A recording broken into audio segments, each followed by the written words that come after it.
यति संवेदनशील अवस्थामा पुगेको छ। यसमा हामी सम्पूर्ण नेपाली नागरिकहरूले आवाज उठाउनुपर्छ। यो हामी कुनै एकजना व्यक्तिको विषय होइन, एकजना व्यक्तिले गरेर हुँदैन, या एउटा सिलिन्डर दिएर, दुईटा सिलिन्डर दिएर, 10वटा सिलिन्डर दिएर, या दुईटा एम्बुलेन्स सेवा दिएर हुँदैन। त्यसैले म यो राज्यले नीतिगत रूपमा नै सरकारी स्तरबाट यो काम गर्नुपर्छ। यो धेरै ठुलो बजेट लाग्दैन। हामी विदेशीवादमा, हामी मार्क्सवादमा या फलानुवादमा हामी विश्वास गर्दैनौँ। हामी नेपाली माटोमा विश्वास गर्छौँ, नेपाली पनामा विश्वास गर्छौँ, हामी आफ्ना विभूतिहरूमा विश्वास गर्छौँ, हामी सीतामा विश्वास गर्छौँ, हामी जनकमा विश्वास गर्छौँ, हामी भानुभक्तमा विश्वास गर्छौँ, हामी एलम्बरमा विश्वास गर्छौँ। जति छिटो यो शासन व्यवस्था कमजोर हुन्छ र यसलाई समाप्त पार्न सकिन्छ, त्यसमा मात्रै नेपाल र नेपालीको भविष्य निहित छ। त्यसले एउटा बाटो खुल्ला गर्छ। कोभिड विरुद्धको खोप र औषधि आयातमा कुनै पनि किसिमले मूल्य अभिवृद्धि गर्ने, गराउने र कुनै पनि एजेन्टलाई कमिसन दिने वा आधिकारिक मूल्यमा नै कमिसन पनि जोडी सर्वसाधारणको आँखामा कमिसन नलिएको देखाउने जस्ता कार्य वा मूल्य बढाएर कमिसन गोप्य रूपमा लिन दिने कार्य तत्कालै रोक्नु पनि अन्तरिम आदेश जारी गरी पाउँ। यसमा सर्वोच्च अदालतको रजिस्ट्रारले के भने गोप्य रूपमा कमिसन लिने दिने र कमिसनको जुन कुरा उठाउनुभयो तपाईँहरूले, यस्तो विषय अदालतले हेर्न मिल्दैन भनेर भन्नुभयो। यो ज्यादै दुःखको विषय हो। पहिला कुरा त You are watching latest Nepal.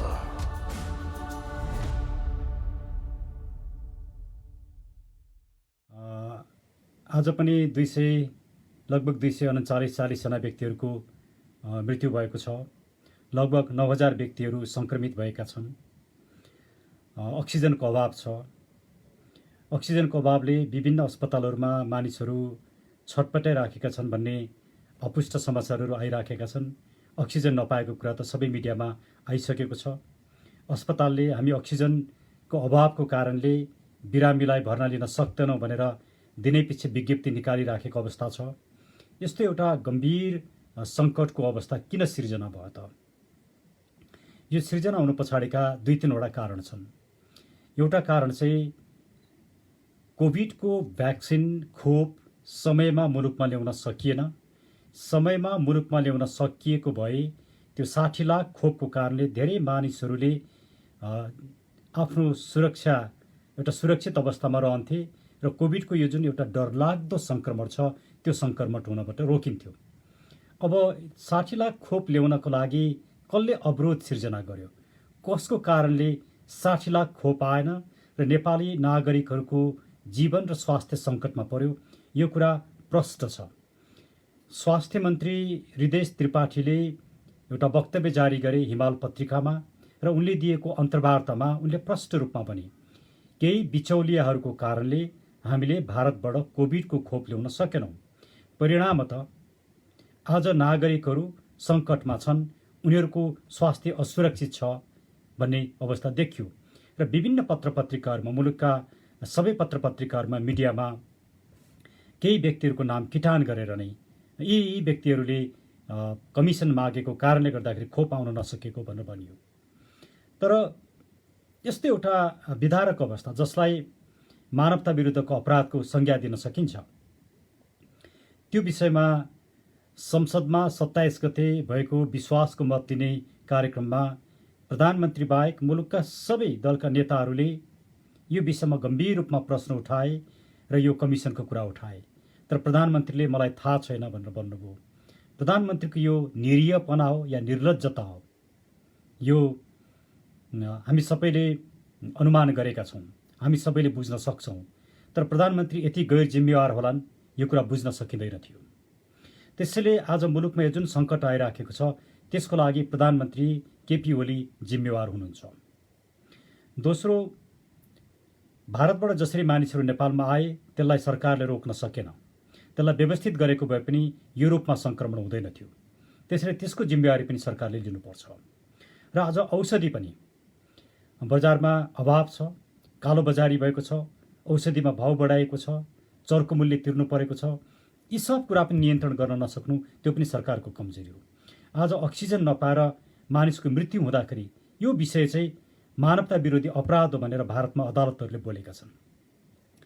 त्यसैले नेपालमा अक्सिजनको जुन किसिमको अभाव छ, खोपमा जुन किसिमको कमिसन भयो, यो एउटा गम्भीर विषयमा आज हामी मुलुक फसेको छ। मुलुकलाई भ्रष्टाचार, बेथिति, लुटतन्त्र र अन्यायले आक्रान्त बनाएको अवस्था छ। र यो समस्याको समाधान गर्नका लागि केही उपायहरू अपनाउन सकिन्थ्यो। अहिले मुलुकमा भएका होटलहरू, रिसोर्टहरूलाई आइसोलेसन सेन्टर बनाउन सकिन्थ्यो। कोभिड उपचारको लागि त्यसलाई रूपान्तरण गर्न सकिन्थ्यो। भनिन्छ लगभग 10,000 डक्टरहरू अहिले बेरोजगार अवस्थामा छन्। ती सबै डक्टरहरूलाई सरकारले रोजगारीमा लिन सक्थ्यो। महिनाको 1 लाखै दिए पनि 10,000 डक्टरलाई महिनाको 1 लाख रुपियाँ दिएर लिँदा पनि महिनाको 1 अरबभन्दा बेसी पैसा जाँदैन। यो 6 महिनासम्म नै गर्नु पर्यो भने पनि 6 अरबमा यो कुरा हुन्छ। र कोभिडको सिङ्गो औषधि ल्याउनका लागि, खोप ल्याउनका लागि $4 किसिमले 15 अरबमा आउँछ। लगभग 20 अरब रुपियाँमा यो सबै कुराको सम्बोधन गर्न सकिन्छ। तर सरकार यति पनि छुट्याउन सकिराखेको छैन। कमिसनको खेलमा छ, भ्रष्टाचारको खेलमा छ। यो ज्यादै नै दुःखदायक विषय छ। आज मात्रै मलाई धेरै वरिष्ठ व्यक्तित्वहरूले पनि फलानु हस्पिटलमा यतिजना व्यक्तिहरू अक्सिजन नपाएर छटपटाइरहेका छन्, फलानु अस्पतालमा यतिजना व्यक्तिहरू छटपटाइरहेका छन्। यस्तो सुन्दाखेरि हामी आफै पनि एउटा काहली लाग्दो अवस्था जस्तो लाग्छ। हामी के साँच्चै राज्यमा छौँ, साँच्चै सरकार छ भने जस्तो अवस्था आउँछ। त्यसैले यो विदारक अवस्थामा केही साथीहरूले राम्रो काम गर्नुभएको छ। जस्तो आइजिपी सर्वेन्द्र खनालको टिमले राम्रो काम गरिरहेछ। उहाँहरूले केही एम्बुलेन्सहरू काठमाडौँ महानगरपालिकाका विभिन्न वडा कार्यालयहरूसँग समायोजन गरेर एम्बुलेन्सको सेवा उपलब्ध गराइरहनु भएको छ। त्यो एउटा प्रशंसनीय काम छ, जहाँ हामी आफै नेपालका लागि हामीले पनि सहयोग गरेका छौँ।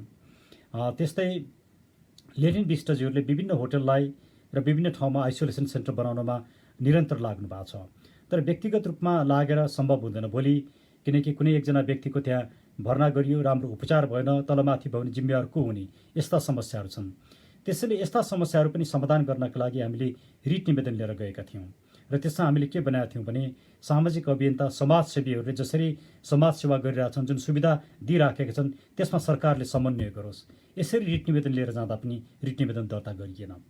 र यो समस्यालाई सम्बोधन गर्नका लागि सरकार चिन्तित देखिँदैन। सरकार राजनीतिक खेलमा छ। म राजनीतिक खेलको बारेमा म केही पछाडि राख्नेछु। मैले कोभिडको यो जुन अहिलेको जुन एउटा विकराल अवस्था मुलुकमा देखिएको छ, हुन त कोभिडसँग धेरै डराइहाल्नुपर्ने अवस्था छैन। मेरो आफ्नै परिवारमा पनि मेरो श्रीमती र मेरो छोरीलाई पोजिटिभ देखियो। लकिली मलाई पोजिटिभ देखिएन। हुन त बाहिर बेसी म जाने, समाजमा घुलमिल हुने काम मैले गर्थेँ। मलाई हुनु चाहिँ स्वाभाविक थियो। मेरो श्रीमती र छोरी बाहिर गएका पनि थिएनन्, तर उनीहरूलाई भयो। मेरो छोरी स्कुल गएको कारणले भएको जस्तो हामीलाई लाग्छ।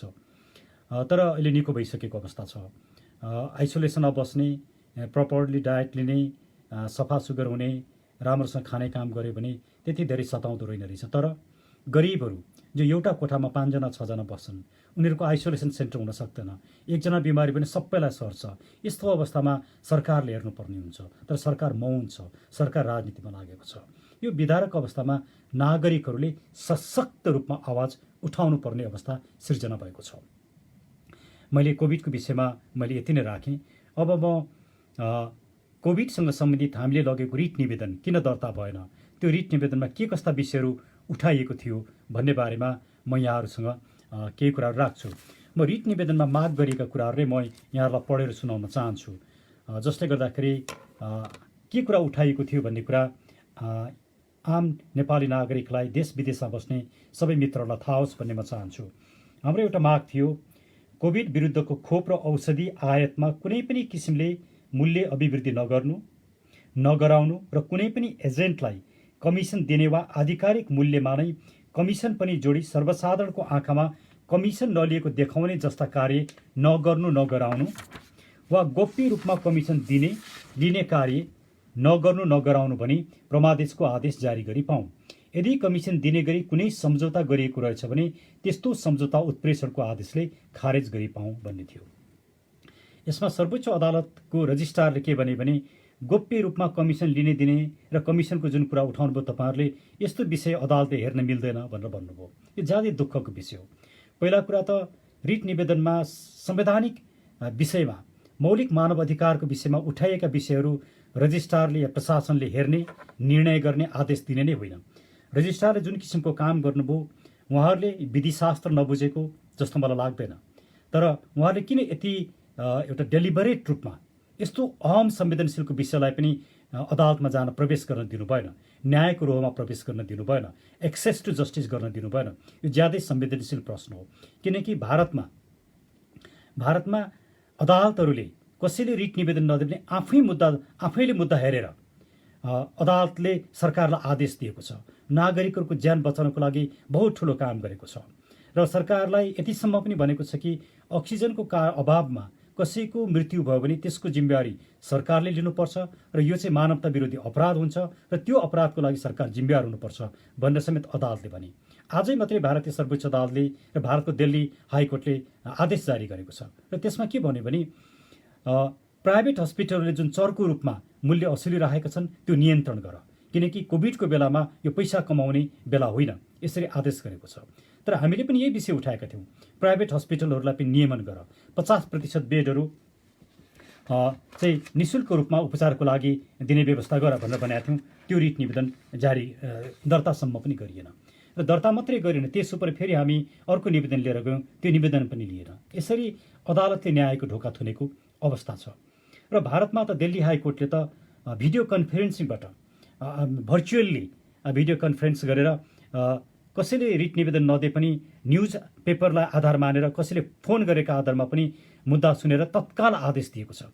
र कतिपय अवस्थामा विभिन्न अस्पतालहरूले हामीलाई अक्सिजन पाएनौँ, हाम्रा बिमारीहरूको मर्ने अवस्था भयो भन्दा अदालतले आदेश दिएर सरकारले अक्सिजन पुर्याएको अवस्था छ। यसरी अदालतले नागरिकको ज्यान बचाएका उदाहरण भारतमा छन् भने हाम्रो अदालत रिट निवेदन दर्ता गर्दैन। यो कस्तो विडम्बना हो। अब पनि नागरिकले नबोल्ने? मेरो प्रश्न यहाँहरूसँग त्यही हो, यो अदालत कहाँ पुगेको छ, न्याय कहाँ पुगेको छ? हामीले राखेका अरू मागहरूको बारेमा म फेरि पढेर सुनाउँ। कोभिडसँग सम्बन्धित स्वास्थ्य सामग्री, औषधि, खोप र अन्य उपकरणहरू राज्य आफैले खरिद गर्नु र सो सम्बन्धी सम्पूर्ण प्रक्रिया, मूल्य र वितरण सार्वजनिक गर्नु भनी आदेश जारी गरी पाउँ। तेस्रो, कोभिड विरुद्धको खोपको कस्ट, इन्सुरेन्स र फ्रेट CIF मूल्य नै $4 पर्ने देखिन्छ। सो मूल्यका आधारमा पनि 3 करोड नेपाली नागरिकलाई खोप निःशुल्क उपलब्ध गराउन पनि 15 अरब रुपैयाँ भए पुग्दछ। अझ नेपाल सरकारले खोप उत्पादन गर्ने देशको सरकारसँग समन्वय गरी विश्व व्यापार सङ्गठनको बौद्धिक सम्पत्ति सम्बन्धी सम्झौताको धारा 31 अन्तर्गतको प्रक्रिया अपनाएको खण्डमा सो मूल्य अझै सस्तो पर्ने हुन्छ। तसर्थ उक्त धारा 31 को प्रक्रिया समेत अवलम्बन गर्नु भनी आदेश जारी गरी पाउँ। तसर्थ कोभिड विरुद्धको खोप अभाव हुन नदी प्रत्येक नेपाली नागरिकले निःशुल्क प्राप्त गर्ने व्यवस्था मिलाउनु भनी आदेश जारी गरी पाउँ। यो कुरा पनि अदालतले दर्ता गर्न मान्न। चौथो माग, कोभिडसँग सम्बन्धित औषधि, स्वास्थ्य सामग्री र खोपमा कालो बजारी गर्ने, अभाव सिर्जना गर्ने र समाजमा आतंकित अवस्था सिर्जना गर्ने व्यक्ति, समूह र निकाय विरुद्ध अनुसन्धान गरी कानुनको दायरामा ल्याई कारबाही गर्नु भनी आदेश जारी गरी पाउँ। 5. भारतको सेरम कम्पनीबाट कोभिड विरुद्धको खोप आयात गर्न कमिसनका नाममा अवरोध सिर्जना गरी मानवता विरुद्धको अपराध गर्ने र त्यस्ता व्यक्तिलाई संरक्षण दिने व्यक्ति पत्ता लगाई निजहरूका विरुद्ध मुलुकी फौजदारी संहिता 2074 को दफा 4, 4, 7 र 8 समेत बमोजिम अनुसन्धान प्रक्रिया अघि बढाई मुलुकी अपराध संहिता 2074 को दफा 52(2) ग अन्तर्गत जातीय हत्याको अपराध र सोही संहिताको दफा 104 अन्तर्गत औषधिको आयात गर्न अवरोध गरी आम नेपाली नागरिकहरूको जीवनलाई जोखिम र खतरामा पारेकोमा मुद्दा दायर गर्नु पनि विपक्षीहरूका नाममा आदेश जारी गरी पाउँ। 6.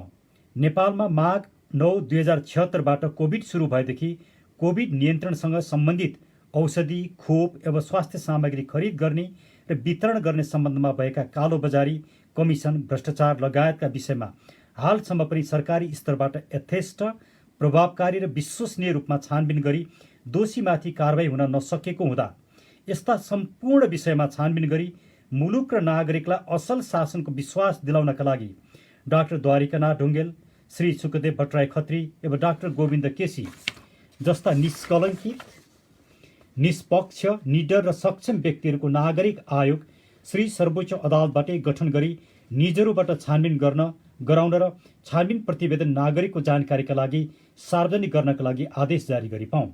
साथै उक्त नागरिक आयोगले सम्पूर्ण सरकारी एवं निजी क्षेत्रबाट दस्तावेज सङ्कलन गर्न सक्ने, सम्बन्धित व्यक्तिलाई अन्तर्वार्ता वा बयान लिन सक्ने, झिकाउन र बुझ्न सक्ने एवं आवश्यकता बमोजिम सामूहिक निर्णय गरी नागरिक आयोगको सदस्य सङ्ख्या बढाउन पाउने र आफैले आफ्नो अध्यक्ष छनौट गर्न पाउने गरी कार्यक्षेत्र अधिकार तोक्ने एवं सो कार्य गर्नका लागि कार्यालय स्रोत र साधन उपलब्ध गराउन नेपाल सरकारका नाममा प्रमादेश लगायत उपयुक्त आदेश जारी गरी पाऊँ।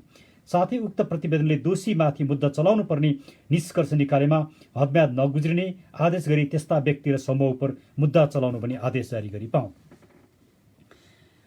यी मागहरू राखेर सर्वोच्च अदालतमा जुन हामीले रिट निवेदन लिएर गयौँ, यो रिट निवेदन दर्ता गरिएन। यसले एउटा ज्यादै दुःख लाग्दो अवस्था सिर्जना भएको छ। न्याय मरेको अवस्था छ। यस्तो संवेदनशील विषयमा 3 करोड नेपालीहरूको जीवन र स्वास्थ्यमाथि खेलबाड गरिँदाखेरि पनि अदालतका कर्मचारीहरू रिट दर्ता गर्न मान्दैनन्। यसले के देखाउँछ? यसले प्रष्ट छ अदालत नागरिकसँग, नागरिकको जीवनसँग सरोकारै राख्दैन। पहिलो कुरा त यस्तो महत्त्वपूर्ण मौलिक मानव अधिकारको विषयमा अदालतका कर्मचारीले, रजिस्ट्रारले बोल्ने विषय नै होइन। यो न्यायाधीशले बोल्ने विषय हो, इजलासले बोल्ने विषय हो। यस्तो विषयमा इजलासमा जान रोक्ने जुन काम गरिएको छ, यो न्यायमाथि गरेको अवरोध हो, एक्सेस टु जस्टिसमाथि गरेको अवरोध हो र डेलिबरेटली न्याय मार्ने काम गरिएको। र म अनुरोध गर्दछु, यदि सर्वोच्च अदालतका कुनै न्यायाधीशहरूले मेरो यो लाइभ सुनिरहनु भएको छ, प्रधान न्यायाधीशज्यूले सुनिरहनु भएको छ या सुन्नु भएको छैन भने उहाँलाई सुन्नको लागि म अनुरोध गर्दछु र यसलाई धेरैभन्दा धेरै सेयर गरिदिनुहोस्। यी कर्मचारीमाथि तपाईँ छानबिन गर्नुहोस् र कारबाही गर्नुहोस्। अदालत नागरिकको पक्षमा उभिन सक्छ भन्ने कुरो देखाउनुहोस्। अदालतले नागरिकको जीवन बचाउन सक्छ भन्ने कुरो प्रमाणित गर्नुहोस्।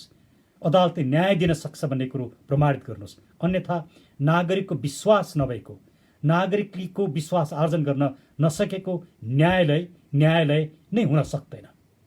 त्यो एउटा आडम्बर मात्रै हुन्छ। न्यायालयलाई साँचो अर्थमा न्यायालयको रूपमा स्थापित गरौँ। न्यायालयको बोर्ड झन्ड्याएर मात्रै न्यायालय हुँदैन। सर्वोच्च अदालतको नाम लेखेर मात्रै सर्वोच्च अदालत हुँदैन। यसले सर्वोच्च अदालतको काम गर्न सक्नुपर्दछ। म यो तपाईँलाई, प्रधान न्यायाधीशज्यू लगायत सर्वोच्च अदालतका न्यायाधीशहरूलाई विनम्र रूपमा अनुरोध गर्दछु र म सम्पूर्ण नागरिकहरूलाई यो आवाज उठाउनका लागि पनि म अनुरोध गर्दछु। त्यस्तै अरू केही तत्काल आदेश गर्नुपर्ने भनेर केही कुराहरू यो रिट निवेदनमा उठाइएको थियो, त्यो पनि म यहाँहरूको जानकारीको लागि पढेर सुनाउन चाहन्छु।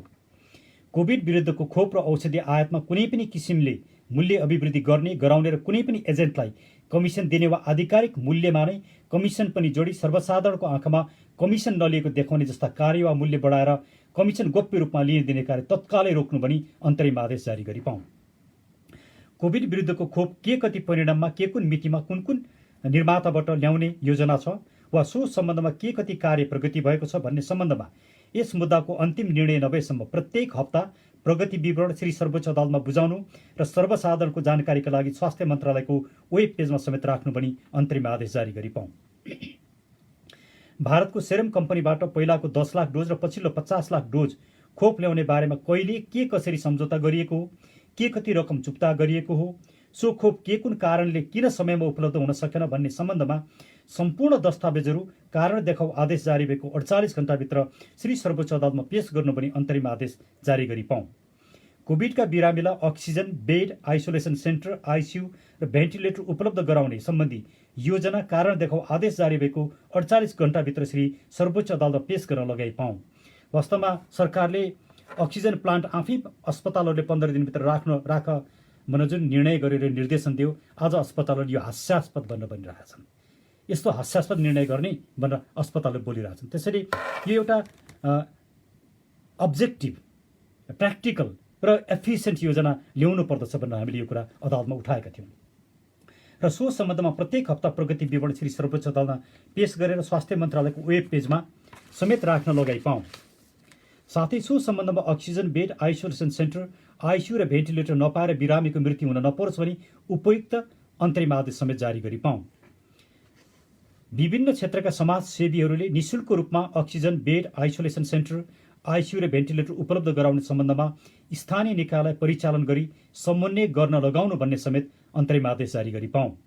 निजी क्षेत्र विशेष गरी विभिन्न उद्योग धन्दाको नियन्त्रणमा भएका अक्सिजन सिलिन्डर पछि फिर्ता दिने गरी सम्बन्धित निकायले लिने र सम्बन्धित निकायले सम्बन्धित अस्पताल बिमारीलाई उपलब्ध गराउने, निःशुल्क उपलब्ध गराउने कार्य गर्नु पनि अन्तरिम आदेश जारी गरी पाऊँ।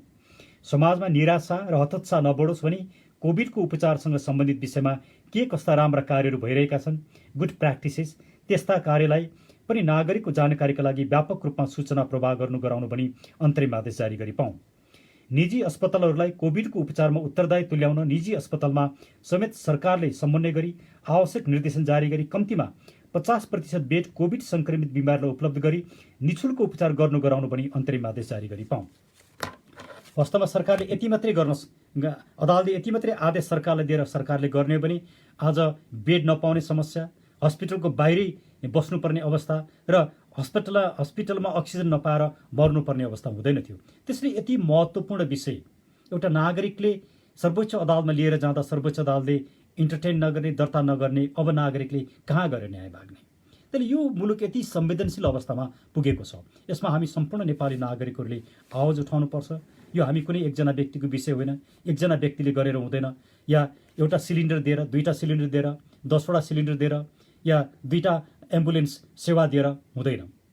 त्यसैले म यो राज्यले नीतिगत रूपमा नै सरकारी स्तरबाट नै यो काम गर्नुपर्छ। यो धेरै ठुलो बजेट लाग्दैन। 20 अरब रुपियाँ खर्च गरियो भने यो समस्याको समाधान हुन सक्ने देखिन्छ टेन्टेटिभली। म इकोनोमिस्ट चाहिँ होइन, तर सामान्य एउटा नागरिकको किसिमले हेर्दाखेरि त्यस्तो देखिन्छ, जुन कुरा राज्यले गर्न नसक्ने देखिँदैन। त्यसैले यो अदालतको यो विषयले हामी सबैलाई संवेदनशील तुल्याएको छ र यो विषयमा तत्काल नागरिक आयोग बनाऊ, छानबिन गर। डाक्टर गोविन्द केसी जस्ता व्यक्ति, सुखदेव भट्टराई जस्ता व्यक्ति, डाक्टर द्वारिकानाथ ढुङ्गेल जस्ता व्यक्ति, अरू पनि व्यक्तिहरू, उहाँहरू नै हुनुपर्छ भनेको होइन, तर उहाँहरू जस्तै निष्कलङ्कित, निष्पक्ष, निडर, साहसी व्यक्तिहरूको नागरिक आयोग नबनाएसम्म यो कोभिडको सन्दर्भमा गरिएको भ्रष्टाचार सार्वजनिक हुन सक्दैन, नागरिकले न्याय पाउन सक्दैनन्, मुलुकले न्याय पाउँदैन। त्यसैले यो विषयमा तपाईँहरूले आवाज हामी सबैले एकजुट रूपमा उठाउँ भन्ने मेरो निवेदन। अब म अलिकति राजनीतिको रमाइलो पक्षमा थोरै चर्चा गरौँ। राजनीतिको रमाइलो पक्ष के छ भने अहिले पनि नेपाली काङ्ग्रेस माओवादी केन्द्र भएर सरकार बनाउन नसक्ने अवस्था सिर्जना भएको छ। अब फेरि ओलीजी नै प्रधानमन्त्री बन्दै हुनुहुन्छ। ओलीजी प्रधानमन्त्री बनिसके पछाडि उहाँले पनि विश्वासको मत प्राप्त गर्न सक्नुहुन्न। फेरि उहाँले धारा 76(3) अन्तर्गत प्रधानमन्त्री बनेपछि विश्वासको मत 30 दिनभित्र लिनुपर्छ, उहाँले लिन सक्नुहुन्न। माधव नेपालहरूले राजीनामा नदिने भएका छन्। माधव नेपालहरूले साथ दिए पनि जसपा न्युट्रल बस्छ, त्यसले गर्दाखेरि फेरि उहाँले विश्वासको मत पाउनुहुन्न। त्यस पछाडि उहाँ धारा 76(5) मा पुग्नुहुन्छ। फेरि पनि अर्को सरकार बन्न सक्ने अवस्था हुँदैन र अन्ततः संसद विघटन हुने अवस्था छ। मुलुक निर्वाचनमा जाँदैछ। मेरो टिमले हामीले संसद विघटनको पक्षमा किन बहस गरेका थियौँ भने यी भ्रष्टाचारीहरू, यी व्यथितिका नायकहरू, यी लुटतन्त्रका नायकहरूलाई निर्वाचनबाट हटाउनु पर्दछ। ती ओली हुन् कि, ती देउबा हुन् कि, प्रचण्ड हुन् कि, झलनाथ खनाल हुन् कि, माधव नेपाल हुन् कि, जोसुकै हुन्, निर्वाचन एउटा अवसर हो। मुलुकको लागि अलिकति पैसा खर्च हुन्छ, बजेट जान्छ, तर 1 वर्ष पछाडि त इलेक्सन हुँदै नै छ। 1 वर्ष अगाडि इलेक्सन गर्दाखेरि यी व्यथितिका नायकहरूलाई हटाउन सकिन्छ, त्यसको लागि एउटा आवाज उठाउन सकिन्छ नि किन नगर्ने भनेर हामीले गरेका थियौँ। हामीले ओलीको पक्ष दिएका होइनौँ, हामी ओलीको पक्षमा थिएनौँ, हामी त्यो कजको पक्षमा थियौँ र अहिले पनि हामी संसद विघटनको पक्षमा छौँ। किनकि यो शासन व्यवस्थाले, यो संविधानले काम गर्न सक्दैन। यो प्रमाणित भइसकेको अवस्था छ। त्यसैले जति छिटो यो शासन व्यवस्था कमजोर हुन्छ र यसलाई समाप्त पार्न सकिन्छ, त्यसमा मात्रै नेपाल र नेपालीको भविष्य निहित छ। त्यसले एउटा बाटो खुल्ला गर्छ। त्यसैले हामी विकल्पको पक्षमा छौँ, हामी परिवर्तनको पक्षमा छौँ, हामी रूपान्तरणको पक्षमा छौँ। त्यही कारणले हामीले त्यो मुद्दामा हामी सहभागी भएका थियौँ। हामी ओलीका व्यक्ति होइनौँ र ओलीसँगै भेट्दा पनि मैले त भनेको थिएँ, मेरो र तपाईँको राजनीति एकदमै फरक छ।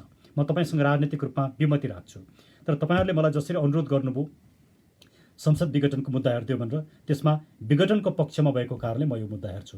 र धेरै साथीहरूलाई एउटा के कन्फ्युजन छ भने विघटनको पक्षमा हामीले मुद्दा गरेकाले हामीले यति पैसा लियौँ, उति पैसा लियौँ भनेर। हामीले बहुत थोरै पैसा लिएका थियौँ। वास्तवमा तपाईँलाई लाग्दा 5 लाख रुपियाँ लियो।